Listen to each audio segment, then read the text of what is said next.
chỉ riêng rồi này đó khía một năng trong video nắng trong sông chia sải từ lượng họ con đây là không video nắng hai bầm miên mặt tệ từ có việc bệnh đầm bay này nó mấy này đó khía ai comment nó không video nắng bán nó chui like nâng subscribe qua cũng một căn video mấy video thấy ní nhom ban mau lên khang bát sát Israel đã hơi khang cũng Israel đã thật nó khang sọc bờ rai khang bung thùng còn tái bát sát ní trời ban bạn rồi lùm để xong thấy được miền tu bát sát đấy để tranh chữ tua vào đây nó so ta cái phơi mobile cream từ bên nọ ấy bát sát nâng nơi tam plei từ khang u xoay khang ở kia bên bên đó nó về nó trong tam plei nè thằng cá cho nó về được những tao với những ai khơi hôm nay ít rồi bay bờ na tập về thử cái chú hai tới coi để coi việc bay cho chim hôm nay chứ mà tình nhá mọi bạn nè nè sao đã đấy cho mà ô này niềm này ít thông mà này ít thông anh ấy xong rồi mà cái nát ít muốn thông hay pan này ấy nèแต่เลยยังโจมาดอคลองยึดมาดอตรงนี้ยังจากเป็นได้ทางมันคนจะส่งโจทอหนึ่งน้องจะยังเสร็จทางนี้จริงเลยโจมาที่โจไปต่อสุดโปรป้อนตรงไหนปูนอันนี้อันนี้ทมอผู้มองโดดดิบัดนี้ในซอสอาดเนี่ยลังจะลังมองแต่เลยโจมาคลองด้วยซ้ำมองยังโจมาข้างในโจข้างในนั่งไงเนี่ยตอนนี้ยังมาดอทางมุกติดเลยมาเปียกอะไรเพลินนู่นไปโจไปยังมาทอดดิไปดึงใบกระหิ่งเลยยังมาโจยังเอาช่วยยังละมือสะอาดเหมือนเต้นนะนี่ทอดประคันnàyจุ่มละโอ้อันนี้ใส่เชิงตรังนานี่ประคันไหนบะหมี่กับชิกะบะหมี่เนี่ยแพร่ซากับชิกะตัวนั้นไอ้อาจรอมองจุ่มละก็เนยสะอาดเหมือนเต้นนะนี่โอ้อันนี้มาอยู่มืดดังอันนี้ยึดดังพอตื้อยึดดังไอ้ทานั่งคือบัดคามดูยึดดังทาคามดูยังคือเมียนตังปีบรมรานโยมเอาฉะในขนมราชนาบดขมายตั้งมาอยู่ลงตั้งปีสมัยโกเชนไลนั่งไอ้นี่จะเบาะชุกเนี่ยโอ้ตีทาไปมุนไม่ดาวนั่งโดนตายยังตายดับละนะถึงละไอ้นั่งอันนี้ยังมาดอข้างยังได้ช่างกันนะมาข้างตะบงไม่ได้แต่ยังมาดอช่างตะบงấyยังมาเคยได้จุ่มละมุ้ยนี่ยมการแบบใบจะซัดยมนั่นทับพนักราจังสมโตในตอนนี้มันเต้นตัวยมอัดดังแม่ทับพนักกันนะหรือก็เฮาเชียงหรือก็ทำเมทวีหรือก็ทำจุ่มละในตรงหน้าเด็กคือยมอัดดังเด็กยมก็แม่เนี่ยโบราณเชียได้ยมกรอนแต่ประหารปีจุ่มละคลักนะได้เมียนในปัตเวนประสาทนั่งนะยังมาดอในข้างนั่งนี่โอ้คือใบนี้อาจข้างเฮาเชียงแต่ดังปลุยเรื่องเก่าจังนะโอ้นี่อัดมันเต้นนะบะเมียนเนี่ยช่วยอะไรเรียช่วยทายซาดังตาจุ่มละนี่ดังตารูระเบิดมองเนี่ยอันนี้อาชีพดองตูนเนี่ยตอนนี้ก็ใบกาบหนีบางคนใบกาบหนีจะกระเล้าโจยัยทาจุ่มละมุ้ยรูระเบิดเต็มโดนี่โอ้จุ่มละอันนี้มีนึกเชิญนึกท่านนี้อันนี้อาชีพเชิงถึงโรยมุ้ยจุ่มละในชายนะจุ่มละบะเมียนเนี่ยทายซาหรือก็โยตตีตังละกาปีแต่หน้ามุ้ยอะไรเรียตื้อสะอาดเลยนี่อันนี้ยังตามยังสันนิษฐานนะอาจจะเฮาเชียงมีเฮาเชียงมุกจุ่มละได้แต่ให้กระดับโยกคลานี่อันนี้กระดับโยกไปนี่แต่ยังอะไรยังต่อจมุกนิดมอบผู้ต้องจุ่มละต้องมอบผู้ไอ้ยังน้อยอาบเติมแต่คุณก็จะรัดมวยจุ่มนัวไวบุบบักบุบเบาเจ้าติดแต่มาดองจุ่มละบันเลยมาตุกไฮรักษาในหดดอต่อโคนใจอยู่นอนกราวด้วยคือเบียเชียสมบัติ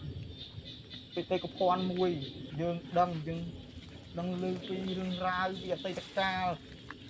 พอมันเอาไปจะบอลเอาตัวใจยังสับให้ประสาทดิการศึกษาทางคือซองปีทมใบเคลี้ยง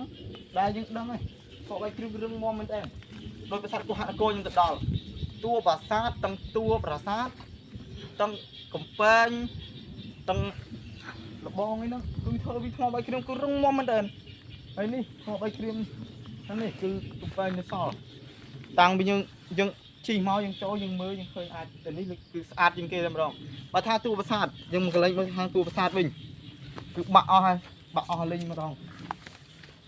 cứ tinh liền nó cứ chia sẻ nọ nên tên sẻ nọ ba u từ họ và sát năng nơi lọ tụi oi con trai cho nó cái ao mưa mình đang tha ngập ngang bên na pi sna đầy đồn ta dương không prang prai một cái tì cái lạnh bờ ran mùi rồi con trai bằng mưa mới tha tất đầy bột bẹ bờ ran dương pi nón đào một con mưa cứ sát xong tầm anh tên đó nè nè vạch cạp nhì từនេះគឺខាងទីតុបសចឹងដែរត្រូសហ្មងមានអ្វីជួយចឹងមានតសនំពូនអ្នកទាំងអស់គ្នាឲ្យជួយថែអាសានៅកន្លែងបុរាណដ្ឋានផងកុំឲ្យមានសោកនាដកម្មផ្សេងដែលធ្វើឲ្យបាត់បង់រូបរាងប្រាសាទចឹងហើយគឺសំណោះណាទុកកណ្ដោយកណ្ដែងចោលមានអ្នកមកទស្សនាអីទេនេះគឺខ្ញុំជីឆ្លងកាត់ទៅខ្ញុំឃើញខ្ញុំចូលមើលទៅខ្ញុំមានអ្នកចូលចិត្តខាង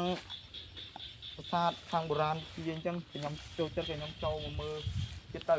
ហើយអាចកន្លែងជាតួប្រាសាទឲ្យមើលទៅមើលកន្លែងនេះយើងមកខាងនេះវិញកន្លែងជ្រៅដូចខ្ញុំនេះអាហ្នឹងប្រហែលកាប់កោះទៅហ្នឹងឲ្យបានជាជ្រៅចុះប្រហែល2ម៉ែត្រដែរហ្នឹងសឹងនឹងកូនផ្លុកកូនស្រះមួយឯងអាចទៅហ្នឹងជាផ្នែកកណ្ដាលនៃតួប្រាសាទហើយខ្ញុំស្រាវជ្រាវឯកសារក្នុង website ផ្សេងមកប្រាសាទហ្នឹងអាចសាងសង់នៅរជ្ជកាលព្រះបាទសូរ្យវរ្ម័នទី1ដែលព្រះអង្គគឺជាស្ដេចមួយរូបដែរដែលមានស្នាដៃច្រើនដែរដូចសាងសង់ប្រាសាទវត្តភូឬក៏ប្រាសាទព្រះវិហារអីជាដើមហ្នឹង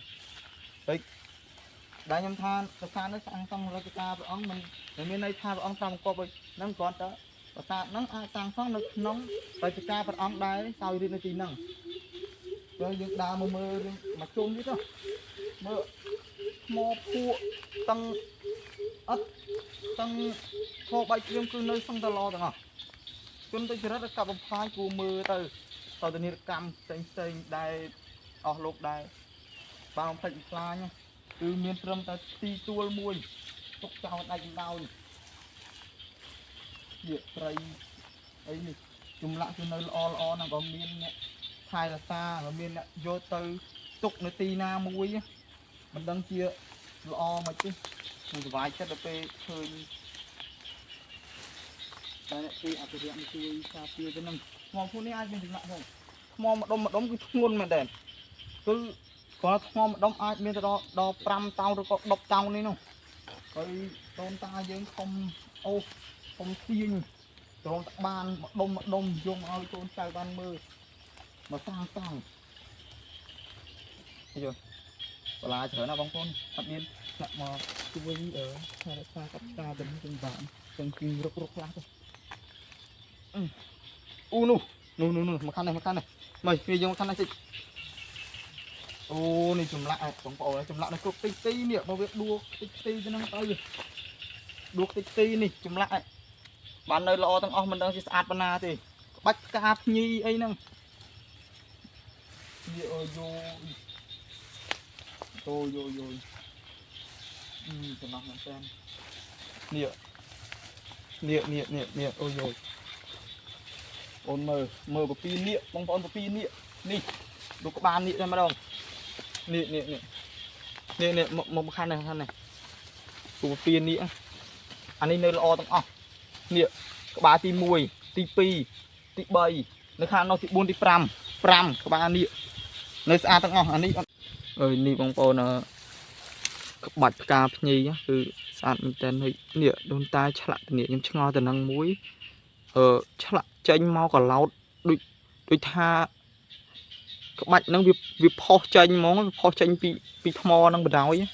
ហើយនេះបំណាច់បាក់បែកច្រើននេះហើយគេចាប់កោះបំផ្លាញទៅវាបាក់បែកទៅហើយនេះបំណាច់ទៀតគឺកប់នៅក្នុង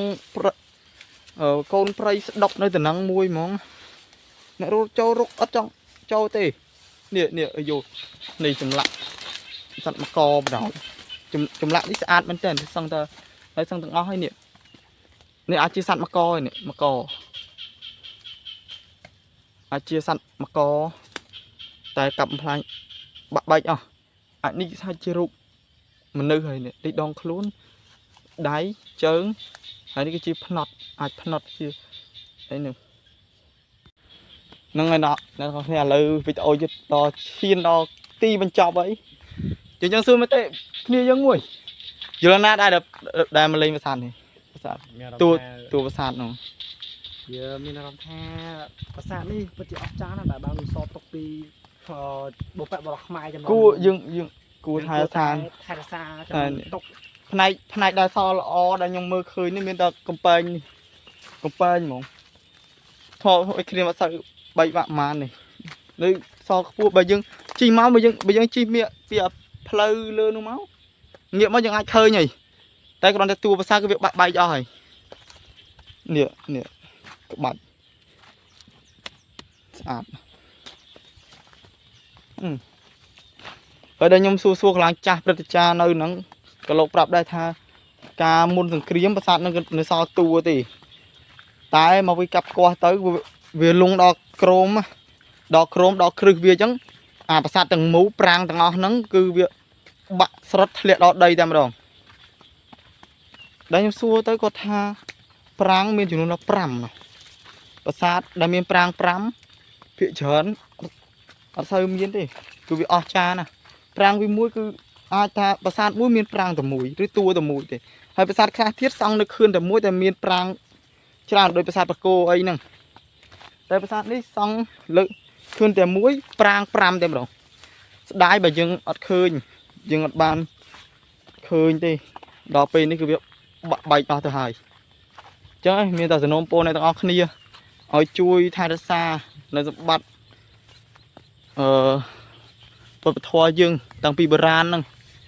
ងហើយអ្នកទាំងអស់គ្នាឥឡូវវីដេអូយើងត្រូវបានបញ្ចប់ត្រឹមហ្នឹងហើយបាយអ្នកទាំងអស់គ្នាជួបគ្នានៅវីដេអូក្រោយ